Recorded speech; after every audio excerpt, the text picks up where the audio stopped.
क्या आपने कभी सोचा है दोस्तों कि बदलते जमाने के साथ लोगों का रहन सहन तो बदल ही रहा है, साथ ही जीने का तरीका भी बदल रहा है। आज कई लोग ऐसे हैं जो या तो किसी मजबूरी में जैसे नौकरी इत्यादि के कारण अकेले रहते हैं, तो कुछ लोग ऐसे भी हैं जो बिना किसी मजबूरी के अपनी मर्जी से अकेले रहना पसंद करते हैं, अपने काम को सच्ची लगन से अकेले ही करते रहते हैं। जो लोग अपनी मर्जी से अकेले रहते हैं उनमें तो बहुत कुछ बुनियादी गुण होते हैं, ऐसे लोग जीवन में जल्दी ही बहुत कुछ हासिल भी कर लेते हैं। और दूसरी ओर ऐसे भी लोग होते हैं जो एक पल के लिए भी अकेला नहीं रह सकते। ऐसे लोगों का अकेला पड़ जाना जैसे अंधेरी काल कोठरी में जीवन भर के लिए किसी कैदी का पड़ जाना। फिर ऐसे लोग इस भागदौड़ भरी जिंदगी में उलझ जाते हैं क्योंकि इनको अकेला रहना पसंद नहीं, खुद के लिए समय ही नहीं, खुद के काम के लिए समय नहीं। फिर ऐसे लोग यह सोच के पछताते हैं कि काश इस भागदौड़ भरी जिंदगी से दूर होके खुद के लिए समय निकाल लिया होता तो आज ऐसे दिन नहीं आते। पर अकेला रहना हर किसी के लिए वाकई आसान काम नहीं है दोस्तों। और अकेले रहने का ये मतलब भी नहीं है कि हम अपने घर बार, परिवार, रिश्ते, नातों, मित्रों से दूर रहें। अकेले रहने की भी एक कला होती है जो आगे हम इस कहानी में जानेंगे। हम कैसे एकांत में रहकर अपने काम को, अपने सम्मान को, अपनी प्रतिष्ठा को, अपने उज्जवल भविष्य को कैसे आगे बढ़ा सकते हैं। हम अकेले रहने के उन 7 अमूल्य गुणों के बारे में भी जानेंगे। तो दोस्तों कहानी बहुत ही मजेदार है, ध्यान से सुनिएगा। इससे पहले कि आप इस कहानी में खो जाएं, इस चैनल को सब्सक्राइब जरूर कर लें। एक व्यक्ति एक गुरु के पास आया और बोला, गुरुदेव मेरे दुख का कारण क्या है। गुरु बहुत ही बड़े आत्मज्ञानी व्यक्ति थे। गुरु ने कहा, अपने आप को चीजों से चिपका लेना, चीजों को पकड़ लेना और उन चीजों के प्रति आसक्त होकर उसके पीछे भागना ही तुम्हारे दुख का कारण है। उस व्यक्ति ने गुरु का धन्यवाद किया और कहा, गुरुदेव आपने तो मेरी समस्या का समाधान कर दिया। मैं इतने दिनों से अपनी समस्या का समाधान चाहता था, आपका धन्यवाद गुरुदेव। यह कहकर वह व्यक्ति वहाँ से जाने लगा। गुरु ने कहा, पूरी बात तो सुन लो। उस व्यक्ति ने कहा, नहीं गुरुदेव, आपका इशारा मिल गया, बस वही काफी है और समझदार को इशारा ही काफी होता है गुरुदेव। 1 महीने बाद वह व्यक्ति फिर से गुरु के पास आया। इस बार उस व्यक्ति का हाल बहुत बुरा था, वह बहुत दुखी था और सीधे गुरु के चरणों में गिर गया और कहा, गुरुदेव आपने जो कहा था मैंने वैसे ही किया, पर मुझे सुख नहीं मिला, मुझे तो और दुख मिल रहा है। गुरु ने उस व्यक्ति से पूछा, तुमने ऐसा क्या किया। व्यक्ति ने कहा, मुझे अपने परिवार वालों से, मित्र, रिश्तेदारों से दुख मिल रहा था तो मैंने उन्हें छोड़ दिया और छोड़कर चला गया। 2-4 दिन तो मुझे बहुत अच्छा लगा, पर धीरे धीरे मुझे उनकी याद आने लगी। अपने माता पिता, अपनी पत्नी, अपने बच्चे याद आने लगे, रिश्तेदार, यहाँ तक कि अपने शत्रु भी मुझे याद आने लगे। इतना दुख तो मैंने उनके पास रहकर भी नहीं जाना था जितना कि उनसे दूर होकर दुखी हो गया हूँ। इसलिए आज मैं घर वापस जाने के लिए निकला था और आपके पास आ पहुंचा। आपने मुझे इतनी गलत सलाह क्यों दी गुरुदेव। गुरु मुस्कुराए और गुरु ने कहा, तुम परिवार को छोड़कर भागे, मित्रों, रिश्तेदारों, यहाँ तक कि शत्रुओं को भी छोड़कर भागे, पर यह तुम्हारी गलत फहमी थी कि तुम छोड़कर भाग रहे हो। वास्तव में तो तुम उन्हें लेकर भाग रहे थे। व्यक्ति ने कहा, पर गुरुदेव मैं तो किसी को अपने साथ नहीं लाया। गुरु ने कहा, जो चीजें हमें दुख देती है वह कहीं बाहर नहीं होती, यहाँ तक कि जो हमें सुख देती है वह भी बाहर नहीं होती। यह सब परिवार वाले, रिश्तेदार, मित्र, शत्रु, यह कहाँ बसते हैं, यह सब हमारे मन में बसते हैं। और जब तुम भागे तो तुम अपने मन को साथ लेकर भागे और तुम्हारे मन में यह सब तुम्हारे साथ भागे, तो तुम इनसे कहीं दूर नहीं गए। जब जो चीजें मन में बसी हो और वह आसपास हो तो वह जो दुख देती है वह हमें बहुत लगता है, पर वह बहुत कम होता है।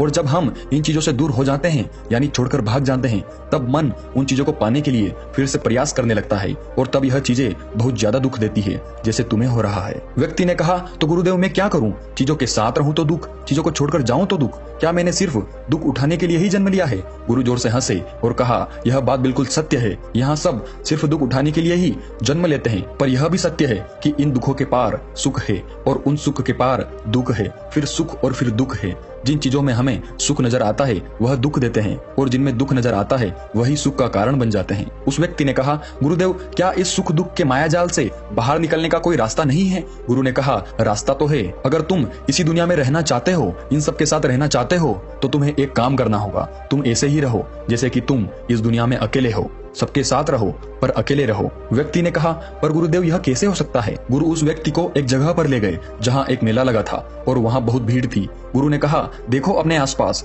यहाँ किसी को जानते हो क्या। व्यक्ति ने कहा, नहीं, यहाँ तो कोई भी मेरी जान पहचान वाला नहीं है। गुरु ने कहा, क्या तुम यहाँ अकेले हो। व्यक्ति बोला, हाँ गुरुदेव बिल्कुल अकेला हूँ। गुरु ने कहा, नहीं, तुम्हारे मन में कुछ चल रहा है, तुम अकेले नहीं हो। व्यक्ति ने कहा, हाँ मैं जल्द से जल्द अपने घर जाना चाहता हूँ, अपनी पत्नी से, अपने बच्चों से, अपने माता पिता से मिलना चाहता हूँ, अपने मित्रों से मिलना चाहता हूँ, वही मेरे मन में चल रहा है। गुरु ने कहा, अब यह सब भूलकर आंखें बंद कर लो और अपना ध्यान यहाँ होने वाली आवाजों पर लगा दो। व्यक्ति ने ऐसा ही किया और जैसे ही उसने अपनी आंखें बंद की और सारा ध्यान वहाँ हो रही आवाजों पर लगा दिया, उसे एक अकेलापन, एकांत महसूस हुआ उसे लगा कि वह इतनी बड़ी भीड़ में भी अकेला है। सभी आवाजों के ऊपर ध्यान लगाने के कारण किसी आवाज का कोई महत्व नहीं था, बस आवाजें थी और वह था। उसने अपनी आंखें खोली और कहा, गुरुदेव, यहाँ तो मैं बिल्कुल अकेला हूँ, सब है पर कुछ नहीं है। गुरु ने कहा, बस इसी तरह अकेला होना है तुम्हें। रहो सबके साथ पर भीतर से अकेले रहो। साथ में सब हो पर मन में कोई न हो। जिसने इस तरह से अकेला जीना सीख लिया उसे कभी जीवन में दुख नहीं होते, उसे चीजें दुख नहीं देती, वह हर चीज में आनंद की प्राप्ति करता है। गुरु ने आगे कहा, महान सफलताएं अकेलेपन से ही शुरू होती है। अकेलापन ही हमें उनसे मिलाता है। अपने अकेलेपन को नकारात्मक मत समझना, बल्कि उसे एकांत समझकर खुद को जानने का प्रयास करो। जब तुम्हें एकांत पसंद आने लगे तब इसका मतलब ये होगा कि तुम्हारा वास्तविक वजूद तुमसे मिलना चाहता है। इसलिए अपने इस एकांत प्रेम का सम्मान करो। गुरु बोले, मैं तुम्हें 7 ऐसी खूबियों के बारे में बताता हूँ जो अकेले रहने वाले लोगों में पाई जाती है और उन्हें दूसरों से अलग बेहतर बनाती है। गुरु ने कहना शुरू किया, पहली खूबी जो एकांत में रहने वाले लोगों में पाई जाती है वो ये है कि ऐसे लोग दूसरों की तुलना में खुद के प्रति ज्यादा जागरूक होते हैं। वो खुद के स्वभाव और आचरण के बारे में ज्यादा गहराई से जानते हैं। ऐसा इसलिए होता है क्योंकि जब हम अकेले होते हैं तो हमें खुद के बारे में सोचने का काफी समय मिल जाता है, जिससे हम खुद के व्यवहार को अच्छे से समझ पाते हैं। एकांत में रहने वाले लोग खुद की कमजोरी और ताकत को भी अच्छे से जान पाते हैं, जिससे वो दूसरे लोगों की तुलना में किसी भी खराब परिस्थिति का सामना ज्यादा अच्छे से कर सकते हैं। गुरु ने कहा, अकेले रहने वाले लोगों की दूसरी खूबी है कि ये सकारात्मक सोच वाले लोग होते हैं। देखो, जब बहुत से लोग हमारे साथ होते हैं तो वहाँ एक दूसरे से तुलना, जलन, घमंड, लालच जैसे कुविचार अपने आप ही मन में आने लगते हैं और फिर इंसान इन विचारों के बस में आकर उल्टे सीधे काम करने लगता है। हालांकि ऐसा नहीं है कि एकांत में रहने वाले लोगों के मन में ये विचार नहीं आते, लेकिन क्योंकि वो अकेले हैं इसलिए दूसरों से तुलना, जलन, घमंड जैसे विचार उनके मन में दूसरों की तुलना में थोड़ा कम आते हैं। साथ ही अकेले रहने की वजह से उन्हें खुद के बारे में सोचने का ज्यादा समय मिल जाता है, जिससे वो अपने नकारात्मक विचारों को पहचान कर उन्हें कम कर सकते हैं, जिसके कारण ऐसे एकांत में रहने वाले लोग ज्यादा सकारात्मक होते हैं। अकेले रहने वाले लोगों की तीसरी खासियत कि ये लोग ज्यादा अनुशासित और आत्मनिर्भर होते हैं, क्योंकि अकेले रहने वाले लोगों को अपने ज्यादातर काम खुद से ही करने पड़ते हैं, इसलिए ये दूसरों की तुलना में ज्यादा आत्मनिर्भर होते हैं। साथ ही ऐसे लोगों को दूसरों का काम भी पसंद नहीं आता, ये अपना काम खुद करने पर ही भरोसा करते हैं। साथ ही ये लोग कोशिश भी करते हैं कि दूसरों से कम सहायता लेनी पड़े, पर क्योंकि ऐसे लोग आत्मनिर्भर और अपने काम को लेकर स्पष्ट होते हैं, इसलिए ऐसे लोग अनुशासित भी होते हैं। ये अपने समय की कदर करते हैं और दूसरों का भी समय बर्बाद नहीं करते। अकेले होने की वजह से ऐसे लोग एक निश्चित दिनचर्या का पालन भी करते हैं, जिससे ये लोग ज्यादा व्यवस्थित होते हैं और ये भी इनके अनुशासित होने का एक कारण है। गुरु ने आगे कहा, अकेले रहने वाले लोगों की चौथी खासियत कि ये लोग किसी भी चीज के बारे में बड़ी गहराई से सोच सकते हैं। किसी भी चीज के बारे में बड़ी बारीकी से और गहराई में जाकर अकेले रहने वाले लोगों की सबसे बड़ी खासियत होती है। इसलिए जितने भी लेखक, कवि और बड़े बड़े काव्यों के रचिता हुए हैं उन सभी को एकांत में रहना पसंद था, क्योंकि जब कोई व्यक्ति एकांत में होता है तो वो अपने अंदर की आवाज सुन पाता है। जितने भी बड़े आविष्कार हुए हैं उन सबकी शुरुआत एकांत में हुई थी, क्योंकि एकांत में रहकर ही किसी भी चीज के बारे में बड़ी बारीकी से सोचा और समझा जा सकता है। गुरु ने कहा, एकांत में रहने वाले लोगों की पांचवी खूबी ये है कि इनका व्यक्तित्व सबसे अलग, सबसे हटकर होता है। और वे लोग जो ज्यादातर दूसरे लोगों के साथ रहते हैं या अकेले रह ही नहीं पाते, वो कितनी भी कोशिश कर ले, लेकिन जाने अनजाने में ही सही, लेकिन दूसरों के व्यक्तित्व का कुछ हिस्सा उनके अंदर आ ही जाता है। दूसरों की आदतें, दूसरों के विचार उनके अंदर प्रवेश कर ही जाते हैं, जिससे उनके व्यक्तित्व में वो अनूठापन,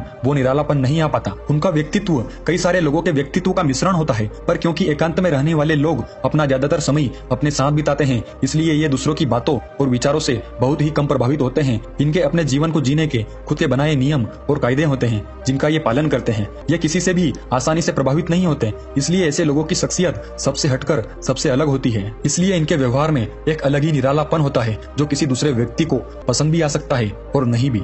गुरु बोले, छठी खासियत जो एकांत में रहने वाले लोगों में पाई जाती है, अकेले रहने वाले लोगों के दूसरों के साथ रिश्ते बहुत ही गहरे और मजबूत होते हैं। हालांकि अकेले रहने वाले लोग ज्यादा लोगों से अपने संबंध नहीं बनाते, लेकिन ये जितने भी लोगों से संबंध बनाते हैं सच्चे दिल से बनाते हैं। ऐसे लोगों के बहुत ही कम दोस्त तो होते हैं, लेकिन जितने भी होते हैं ये उनसे अपनी दोस्ती पूरी ईमानदारी से निभाने की कोशिश करते हैं। अक्सर लोगों को यह लगता है कि एकांत में रहने वाले लोग बहुत कम बात करते हैं, लेकिन उनसे पूछिए जिनसे ये दिल से जुड़े होते हैं कि उनसे कितनी बातें करते हैं। ऐसे लोग इन्हें अपना मान लेते हैं और वो इनके सामने अपने पूरे दिल की बात रख देते हैं। अकेले रहने वाले लोग बहुत ही कम लोगों के साथ संबंध तो रखते हैं, लेकिन जरूरत पड़ने पर वो अपनी तरफ से पूरी मदद करने के लिए भी तैयार रहते हैं। इसलिए इनके रिश्ते कम लोगों से तो होते हैं, लेकिन जिनके भी साथ होते हैं बहुत मजबूत होते हैं। अगली खासियत, अकेले रहने वाले लोग मानसिक तौर पर और भावनात्मक रूप से बहुत मजबूत होते हैं, क्योंकि उन्हें पता होता है कि अगर आज कोई समस्या उनके ऊपर आती है तो उन्हें अकेले ही उस समस्या से निपटना पड़ेगा। ऐसा बार बार करने से उनके अंदर खुद के प्रति प्रति आत्मविश्वास बढ़ जाता है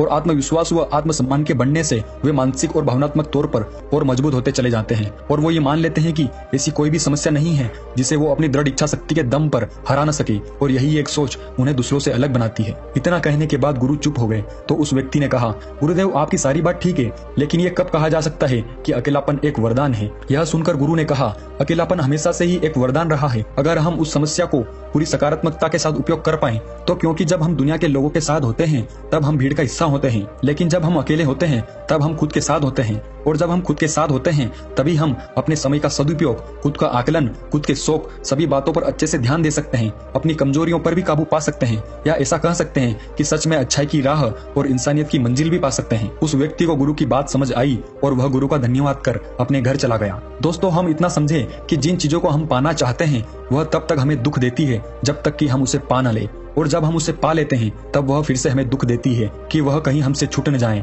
और जब वह हमसे छूट जाती है तब वह फिर से हमें दुख देती है, उसके जाने का दुख जो बहुत गहरा होता है। जीवन भर हम एक चीज को पकड़ते हैं, फिर दूसरी चीज को पकड़ते हैं, तीसरी चीज को पकड़ते हैं और पीछे की चीजों को विदा करते रहते हैं। इसी तरह हम सुख पकड़ते हुए दुख को पकड़ते चलते हैं। पर जिस व्यक्ति ने अकेला रहना सीख लिया वह परिवार में, समाज में सब कुछ करते हुए आनंद की प्राप्ति करते हैं।